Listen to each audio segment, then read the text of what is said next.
ठाकरेंच्या शिवसेनेमध्ये आदित्य ठाकरेंना कार्याध्यक्ष करण्याच्या हालचाली। आगामी कार्यकारिणी बैठकीमध्ये ठराव मांडला जाईल अशी सूत्रांची माहिती।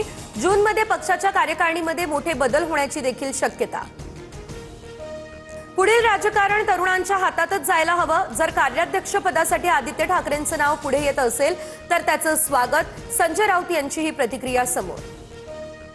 उद्धव ठाकरेंनी राजकारणातून निवृत्त व्हावं, आदित्य ठाकरेंकडून हा संकेत देण्याचा प्रयत्न। मंत्री संजय शिरसाट यांचा आरोप। आमच्या पक्षात होणाऱ्या बदलांमुळे इतरांना मूड का येतायत, किशोरी पेडणेकर यांचा हा सवाल। रुपाली चाकणकर 33,277 सेकंद खरात सोबत फोनवर बोलल्या। धनंजय मुंडेंसारखं चाकणकर गायब का, अंजली दमानी यांचा हा सवाल।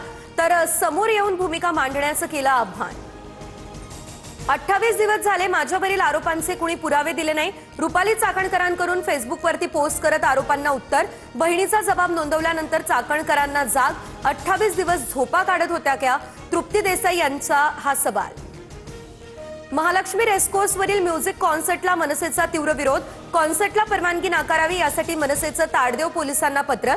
गैरप्रकारांच्या व्हिडिओ पुराव्यांसह मनसेचं शिष्टमंडळ पोलिसांची घेणार भेट।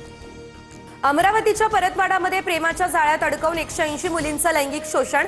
आतापर्यंत 3 आरोपी अटकेत। पोलिसांना 18 आक्षेपार्ह व्हिडिओ आणि 39 फोटोही आढळले। परतवाडा लैंगिक अत्याचार प्रकरणाची मुख्यमंत्री फडणवीसांकडून दखल। पोलीस अधीक्षकांना फोन करून आढावा घेतला। सूत्रांची ही माहिती। महिला आरक्षण विधेयकासाठी मुख्यमंत्री फडणवीसांचं राज्यातील खासदारांना पत्र। सूत्रांची माहिती। राजकीय मतभेद बाजूला ठेवून विधेयकाला पाठिंबा द्या।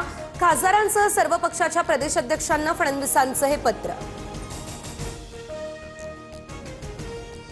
एमआयएमच्या नगरसेविका असलेल्या सहर शेख यांचं जात प्रमाणपत्र अवैध। तहसीलदार उमेश पाटील यांचा अहवाल सादर। सहर शेखचं नगरसेवक पद हे धोक्यात।